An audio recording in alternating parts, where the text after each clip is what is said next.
And now a moment from Your History and Health comes first with Dr. Richard Brown.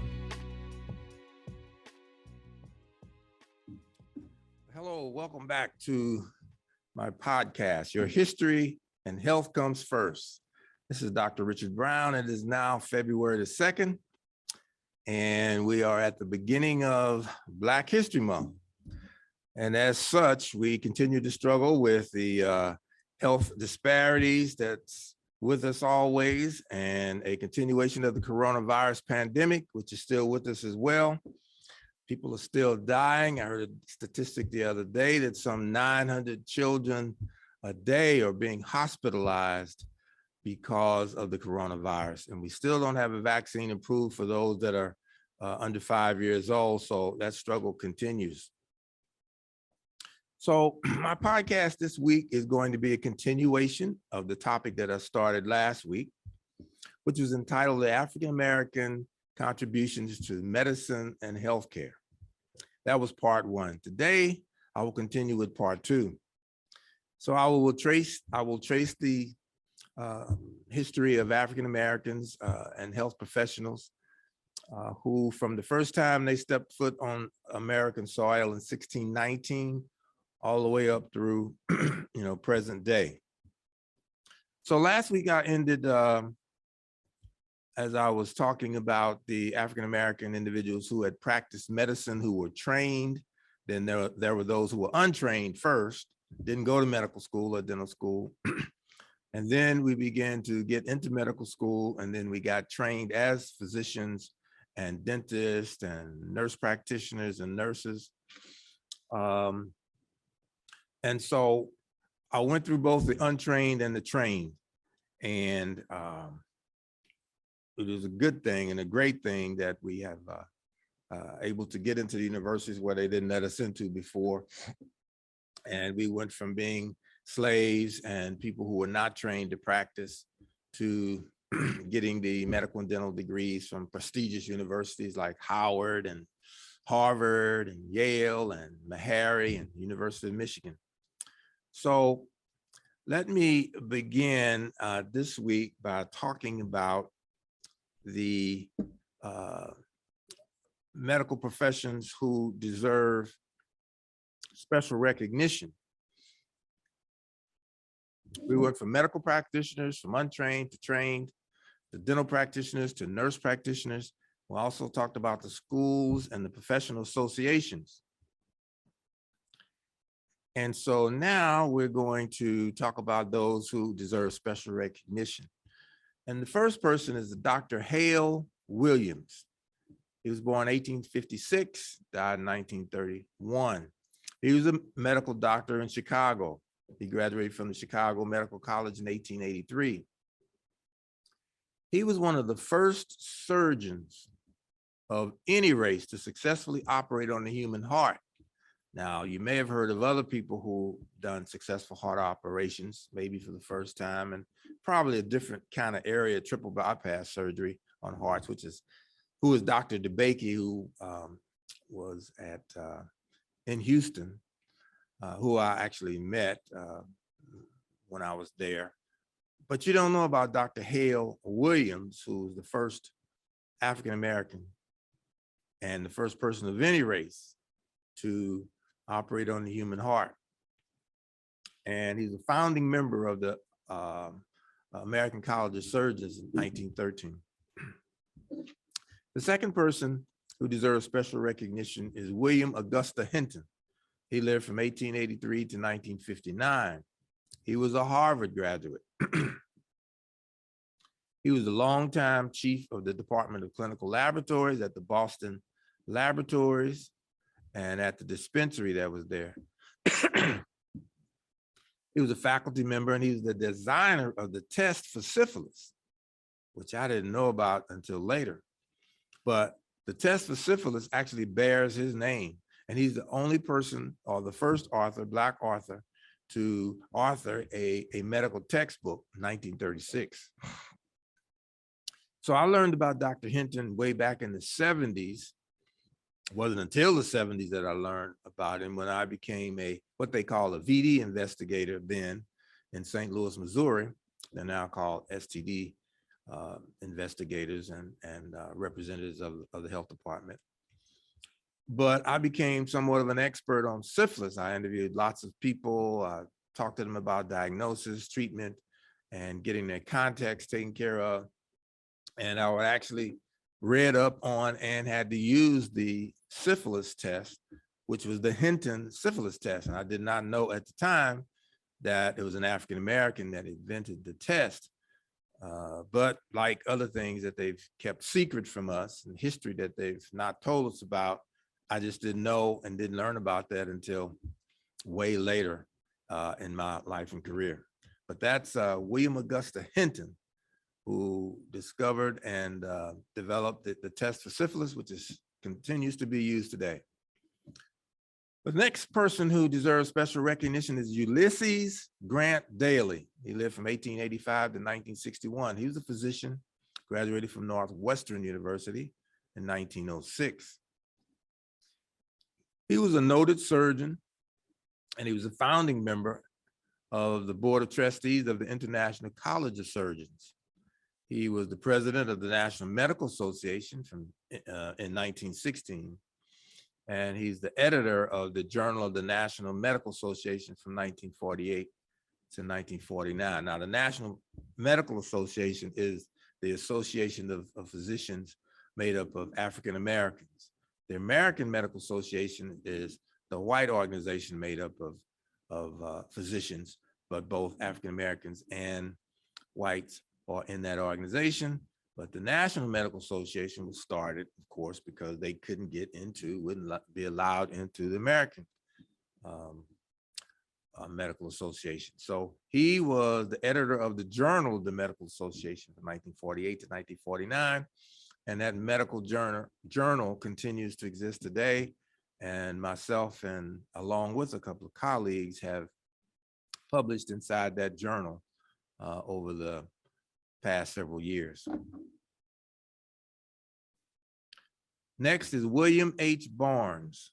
He lived from 1887 to 1945. He was a physician in Philadelphia, Pennsylvania. He was a otolaryngologist, and he was the first African-American to be certified as a medical specialty board. Medical specialty board is a board that certifies those physicians that go into a specialty, okay? And he was the first American to be allowed into the specialty board because he passed the specialty board test. Now, general practitioners and other physicians that just go through getting a medical degree and then a residency have to become certified.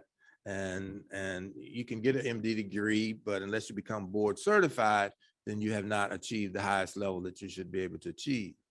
But then to be allowed into and pass the test for the specialty board is even more significant. And William H. Barnes was the first African-American to be certified in a medical specialty, 1927.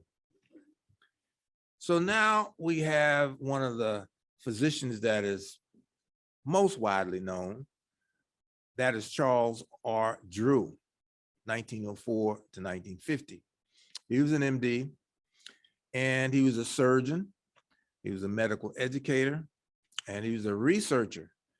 And he is the person that helped develop the technique for drying and storing blood plasma. This is a process that helped that helped to save many, many, many lives during World War II. Previously, they were using whole blood when a person got injured or wounded and had loss of blood on the battlefield and even in hospitals. They would use whole blood. But through his development and the discoveries, he determined that you could use the blood plasma, which could be frozen, dried and frozen, and could be stored and could be transported, over time without losing its significance. And so he is the person that saved many, many lives in World War II. And he was killed in an accident that he had on the roads of Alabama. And because they bypassed one of the hospitals that wouldn't accept Black folk, and went to another hospital a great distance away from where the accident took place. He actually passed away um, because he bled to death is the story, which is really unfortunate. The man that invented and created the mechanism whereby you can use blood to save lives, he was not able to get that in time enough to save his life. So he is one of the most famous African Americans. Matter of fact, Charles Drew Health Center, which I served as the chief executive officer for 13 years, is located right here in Omaha, Nebraska. There's Charles Drew Medical Center that's located in California. And I think at one time there was a healthcare facility named after Charles Drew in Ohio. So the next category is federal government recognition. There are certain physicians that are recognized because of the prominence they achieved in the federal government. The first one is Samuel Kuntz. He was an MD from Arkansas in 1958. He was the president of the Society of University Surgeons from 1974 to 1975, and he was the first surgeon to perform a kidney transplant between humans who were not identical twins. And this took place in 1964. Next was Louis L. Sullivan, MD, again, another federal government position. He was the secretary of the U.S. Department of Health and Human Services from 1989 to 1993. So I met Dr. Sullivan a couple of times in my career. He actually came to Creighton University here in Omaha, Nebraska as a spokesperson several years ago. And I believe that was the second time I was able to meet and talk with him. The next federal government person who deserves recognition is Levi Watkins Jr. He was an MD and he graduated from Vanderbilt University in 1970. And he performed the first implantation of an automatic cardiac defibrillator in a human being. This happened in 1980. And he was at the Johns Hopkins University Hospital, and he served as professor and surgery and associate and dean of Johns Hopkins Medical School from 1991 until he left. The next most famous physician that you're probably familiar with is Benjamin S. Carson, MD. Dr. Carson graduated from Michigan in 1977. He was director of the Department of Pediatrics, Neurosurgery, Johns Hopkins Medical School from 1985 to 2010. And he was the first surgeon general to successfully separate, he was the first surgeon to successfully separate Siamese twins that were joined in the back of the head. That took place in 1987. That's where he gained his most famous recognition, and he's written books about it. And I've met him several times as he spoke at various organizations that I belong to or attended. And of course, his most notable position that we know him for is the Director of the Housing and Urban Development from 2016 to 2020 under the previous President Trump's administration. The next most famous person that you may be familiar with is Mae C. Jemison, MD. She graduated from Cornell in 1981. She was the first African-American female to fly in outer space. This was 1992. The first African-American female to fly in outer space, 1992. So I met her once as well, as I brought her to Omaha, Nebraska to serve as a guest speaker for a dinner held by Charles Drew Health Center. And that was in 2010. And we paid her a handsome sum of money to be our guest speaker. And she was such a nice person and impressed with what we were doing. And maybe she was a little impressed with me too. She gave us some of the money back as a gift toward our fundraiser. So Dr. Mae Jemison is absolutely one of my sheroes. The next federal government appointment and special recognition person is Jocelyn Elders, MD, graduated from Arkansas in 1960. She was the Surgeon General of the United States in 1993 to 1994. Now, I also brought her to Charles Drew Health Center as a guest speaker when she was in that position. But her position didn't last long because of, I think, the antiquated times at that time, the climate in the country about sexuality. She got in trouble from their standpoint because there was a serious epidemic in the country, sexual epidemic, an STD epidemic, which I'm very familiar with.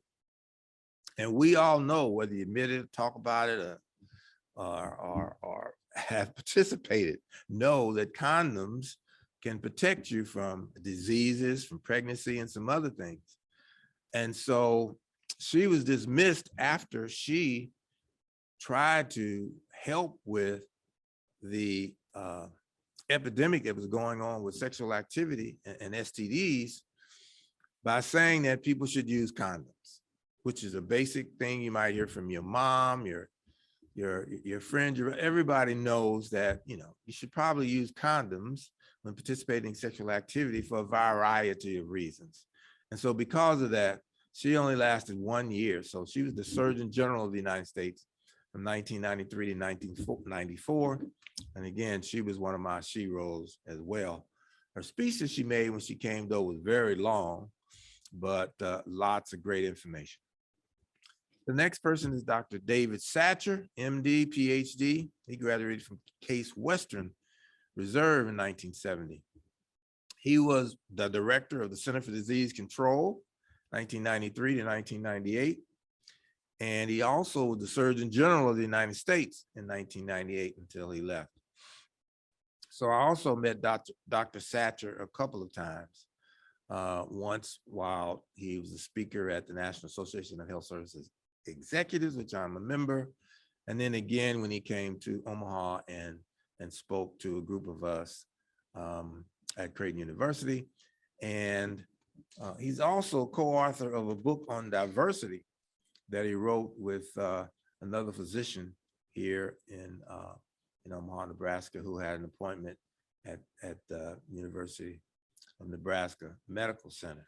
That was Dr. Pammies. He and Dr. Pammies co-wrote a book on health disparities, which was a great book. Okay, now I want to turn to the last area in this area of medical, African Americans' contribution to medicine and healthcare, which is the Black hospital movement.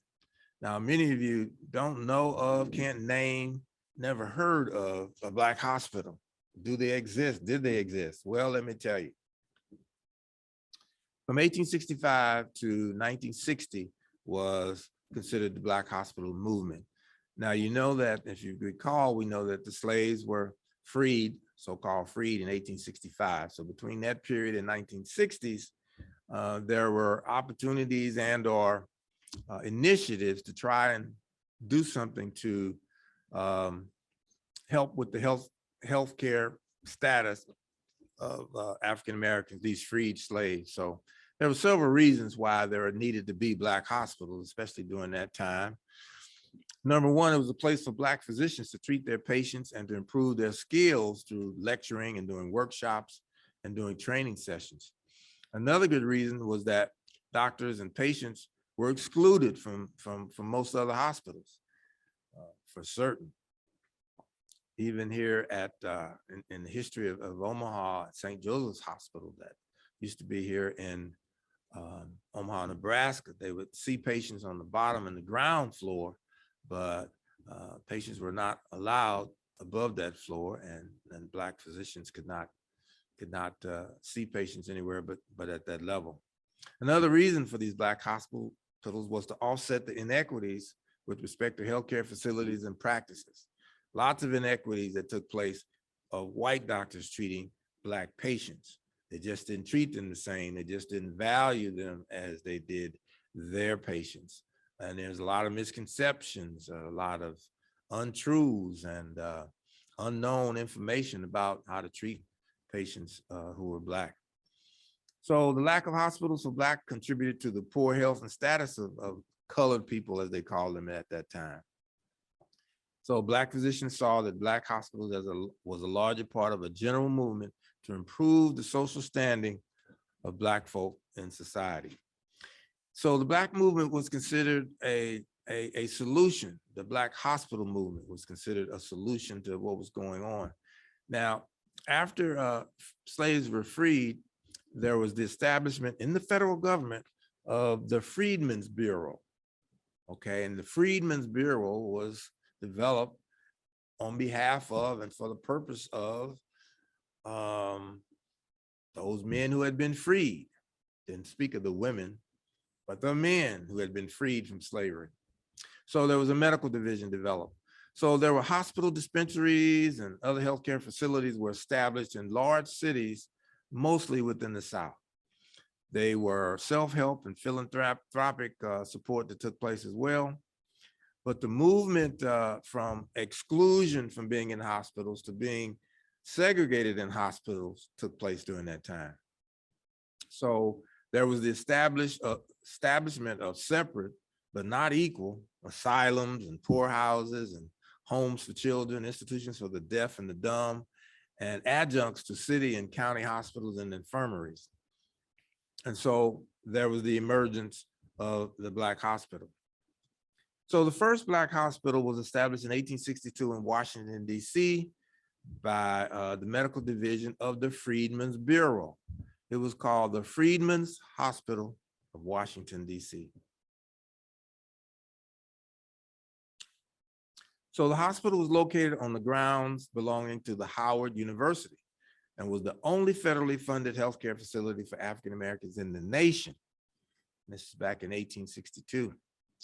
It still exists today as Howard University Hospital, one of the only 3 remaining traditional Black hospitals at the time that this presentation was put together. The Freedmen's Bureau existed for only 4 years, but during that time, a movement was started that paved the way for some 90 new hospitals for Blacks and other healthcare facilities. So each state acquired some type of healthcare facility around 1865 through the turn of the century. So by 1900, there were like 44 or more hospitals that was dedicated to taking care of Black folk. The second hospital that was developed was Lincoln Hospital, 1863 to 1923. Now, there was a physician that convinced Washington Duke that a hospital would be more valuable investment than the idea of creating a monument on the Trinity campus to honor African Americans who had fought in the Confederacy.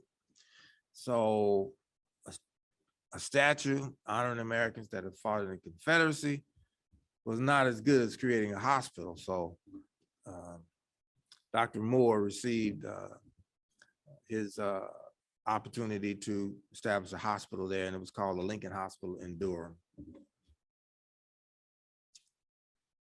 The next hospital developed was Providence Hospital and Training School for Nurses. The first Black-owned and operated hospital in America was founded in 1891 by Dr. Dale Hale Williams. That's Daniel Hale Williams. Providence provided training for nurses and interns in Chicago.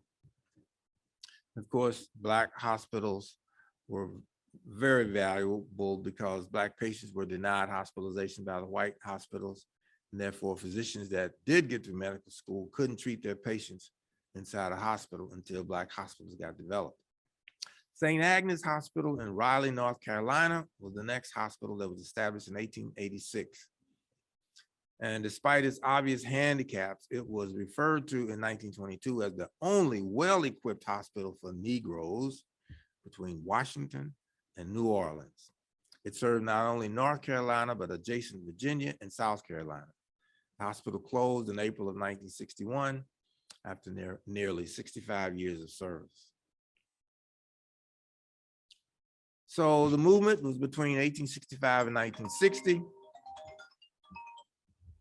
And at that time, there had been about 124 hospitals since 1944, hospitals or healthcare facilities that catered exclusively to African Americans.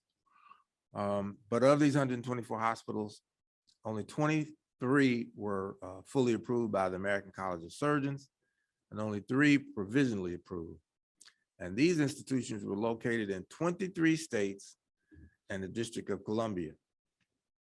Now today, I'll ask you, how many Black hospitals are there now in existence? Is there 10? Is there 5? Is there 3? Is there 2? Is there 1? Well, let me tell you. Howard University Hospital, DC was founded in 1862, and it still exists today. The other 2 hospitals that recently closed was Riverside General Hospital, which closed in 2015. That was the last one that closed before Norfolk Community Hospital in Norfolk, Virginia, closed in 1998. So with all of the hospitals that exist in America and all of the population of African Americans in America, there's only 1 Black hospital left in the United States that takes care of African Americans. And so finally, I want to talk about some hospital administrators, which is the area that I spent my career in. The Black hospital administrators were established in 1968. The name of the association was the National Association of Health Services Executives. It's Association of Premier Black Healthcare Executives. Its leadership and memberships are administrators, practitioners, educators, and they work in a wide variety of healthcare organizations. And it was established for the purpose of promoting the advancement and development of leaders and to evaluate the quality of healthcare and services rendered to minority and underserved communities. Its membership consists of more than 2,000 members. Many of the founding members I actually had an opportunity to meet, and there's several of them. I won't bore you with all the details, but some of the names are Morris Henderson, who I met, Haynes Rice, who's the godfather of hospital administration, who I met, and he gave me advice on some career moves. Reginald Ayala, who was a administrator in Michigan, in Detroit. He flew his own plane. There was Elliot Roberts, there was Steve Dorn, there was James Robinson, Everett Fox, who was very, very famous as an administrator. And there's now the Everett Fox Student Case Competition that's named after him, that is held by the National Association of Health Service Executives every year. There was also Woodrow Walston, Willis Fryer, and Henry White, who I also met during my career. So these are people who are very famous for being the first who exercised some leadership and established an institution and an organization that's very prominent.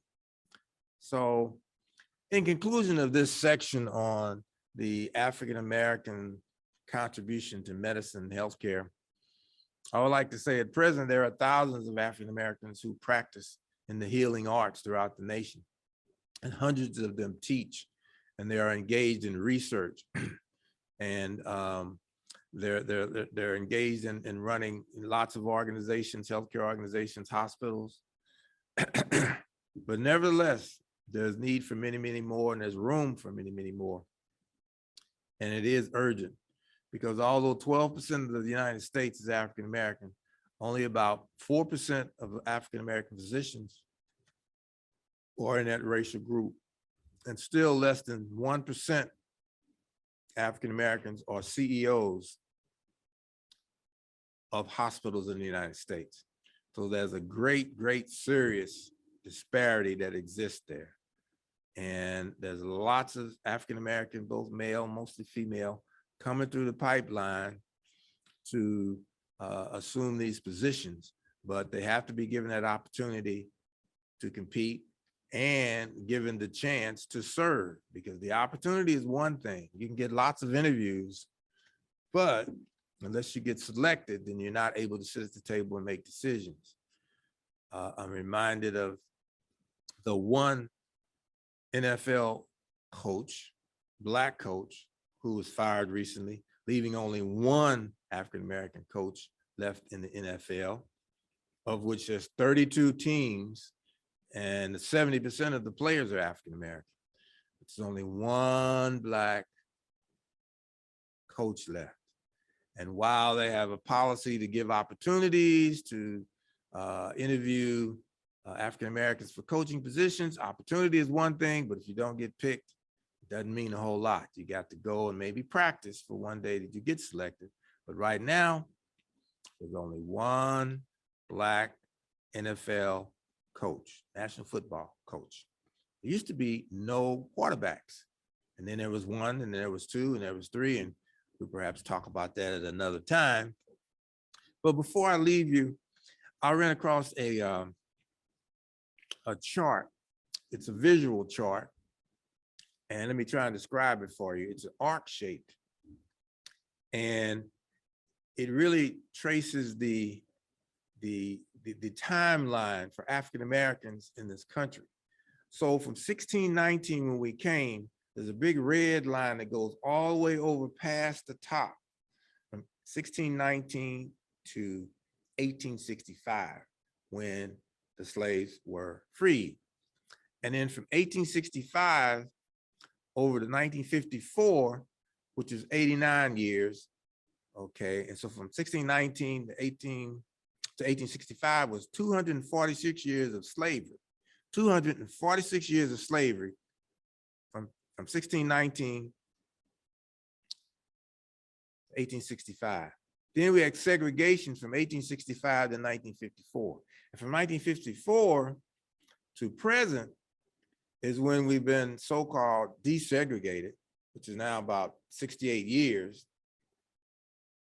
And we still are fighting for equality, fighting for positions that we're well qualified for.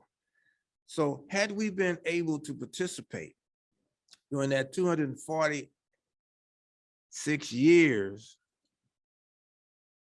we would have been much further than where we are, because look where we've come from and where we are just in the past, 68 years.